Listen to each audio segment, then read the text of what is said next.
mi ní Táíwò Àjàgbé. Mo gbé Ọlọ́run alààyè ga fún àánú àti ààbò rẹ̀ yìí tó fi pa mí mọ́ ní oṣù tó kọjá. Gbàtà parí crusade ní last month yẹn, Monday mo travel. Bá a ṣe ń lọ plug mọ́tò yẹn ó kọ́kọ́ yọ ní àtifẹ́ bọ́ sí Ilésà Express. Plug yẹn yọ, driver ń ṣe ó sàn ṣe pé fáwọn tó bá a ṣe mo ní àkàn máa ṣe pé létà sára mọ́tò tó tò lọ kí ló ń ṣẹlẹ̀, wọ́n wá bí wọ́n léèrè pé kí ló ń ṣẹlẹ̀ níwájú. Wọ́n sọ pé àwọn olè ń rọ́ọ̀bù lọ́wọ́ ní Ilésà Express.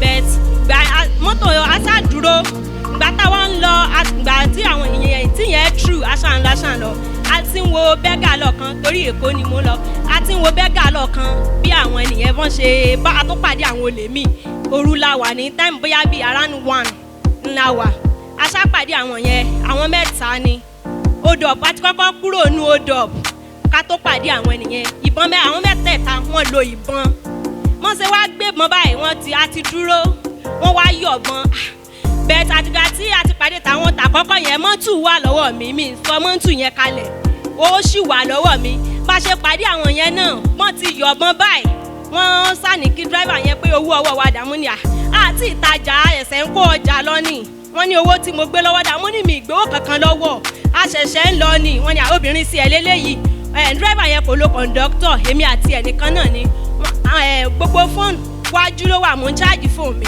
dírẹ́fà yẹn náà ó fi fóònù ẹ̀ sí wájú wọ́n kó fóònù ẹ̀ wọ́n kàn mú ìdí ìbọn yẹn bọ́n ṣe gbé ìbọn yẹn lọ́wọ́ báyìí wọ́n kàn change ẹ̀ ni wọ́n tún bọ́n ṣe mú ìdí ìbọn yẹn wọ́n kàn fi gbá níwájú orí báyìí bí ẹ̀jẹ̀ ṣe ń dànù mú ni ṣẹ́ni yóò ti kú báyìí wọ́n ṣe nǹkan kan fún mi mo gbé Ọlọ́run orí òkè ìga torí pé wọ́n fọwọ́ kàn mí wọ́n ṣe anything fún mi wọ́n dé bá dírẹ́fà yẹn mo gbé Ọlọ́run alààyè ga Ọlọ́run tí kò dojú tì mí Ọlọ́run tí ò dojú àdúrà tì mí ìrìn àjò àkọ́kọ́ tí màá kọ́kọ́ rìn ní ọdún 2021 Ọlọ́run tí ò jẹ́ kí ìrìn àjò mi kó parẹ́ sójú ọ̀nà mo gbé Ọlọ́run alààyè ga mo gbé Ọlọ́run orí òkè ìga torí pé mọ́tò yẹn ó ṣiṣẹ́ fún mi gidigidi torí bó ṣe dọ́dọ̀ mi báyìí wọ́n ṣe anything fún mi mo gbé Ọlọ́run orí òkè ìga. Bá fún Jésù. Clap for Jesus Christ.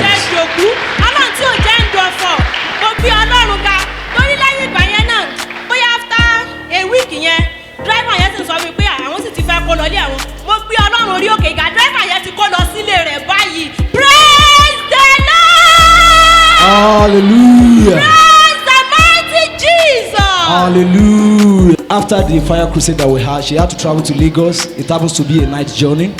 In the course of that, on her way where she was approaching Ilésà Express, they discovered the vehicle seems to be faulty. They thought it was a mechanical fault, not knowing that it was God that was trying to orchestrate their journey, and they overcame that.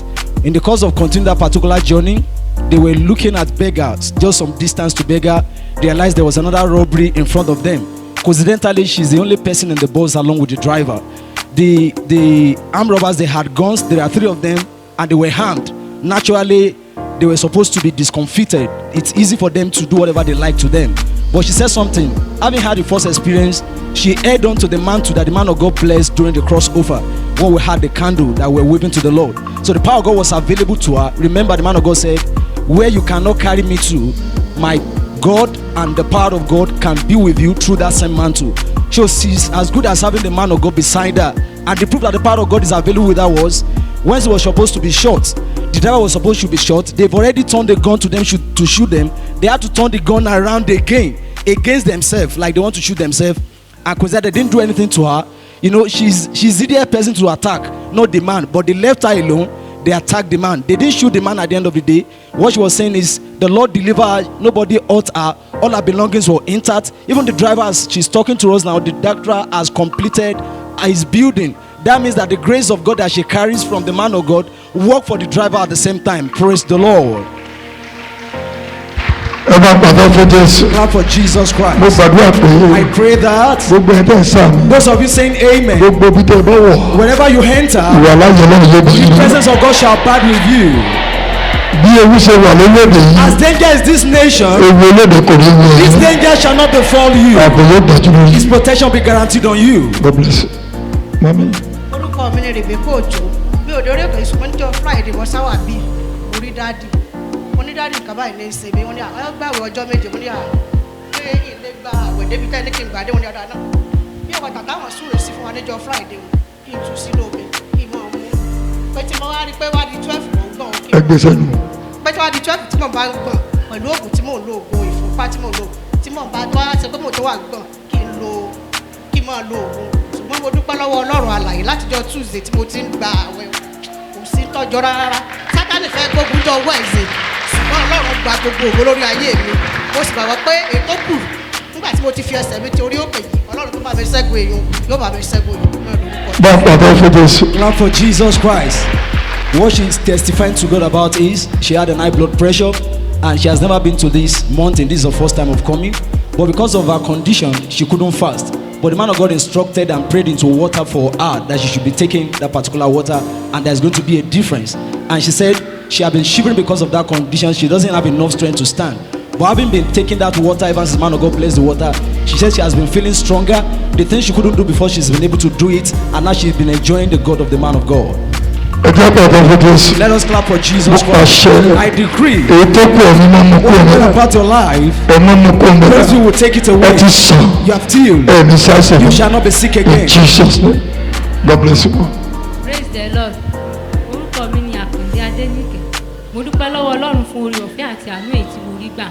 Ọkọ mi jáde lé ní ọjọ́ Monday, ó lóun lọ sí oko, olówó tí mo mọ̀ mọ́nu.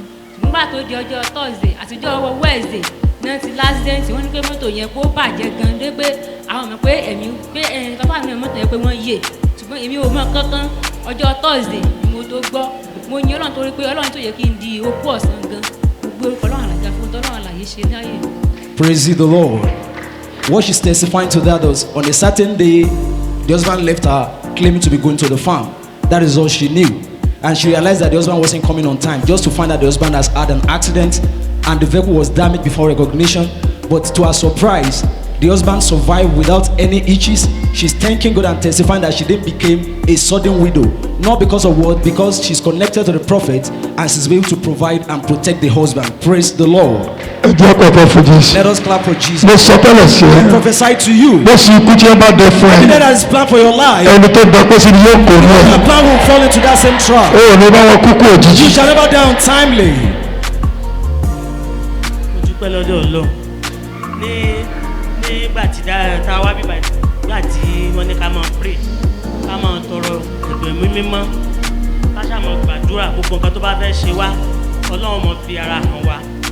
Mo rò pé ní ṣọ́ọ̀bù mi wọ́n sọ òkà kan kalẹ̀ ní ẹnu ọ̀nà ṣọ́ọ̀bù mi gba wọn á sọ òkà kan kalẹ̀ mo kàn dé ṣọ́ọ̀bù ni kíní ẹ̀ kàn bígbà tí kankan fọwọ́ kàn mí pé wo lẹ́lẹ̀ bí mo ti rò ká yẹnu tí mi tẹ́ mọ́lẹ̀. Mo dúpẹ́ táìmù àti dájú ń gbàdúrà pé ká máa gbàdúrà ká máa tọrọ tí wọ́n fi pín ìwé pé àwa wọ́kàsì ká máa wá yẹn táìmù gbà yẹn ni. Mo dúpẹ́ lọ́dọ̀ Ọlọ́run tí mi tẹ òkà yẹn mọ́lẹ̀ torí tí n bá tó òkà yẹn mọ́lẹ̀ mọ́ rúkọ tí mo bá wà lọ́jọ́ òní. Mo dúpẹ́ tó lù afárá hàn mí nínú ayé mi Jésù ṣe. ẹgbẹ́ pàtó fún Jésù. Let us clap for Jesus Christ. What she's testifying about is a supernatural encounter that she had. She said there was a time the man of God said all workers should come around for a certain meeting, and that was as a time when we were given a certain tag. And the man of God instructed that while you are working, make sure you are holding on to that tag because God says He's going to do spectacular things in the life of everybody. She was on her entrance to the shop and she felt a ring was placed at the entrance of the shop. She felt like something touched her that she should look down.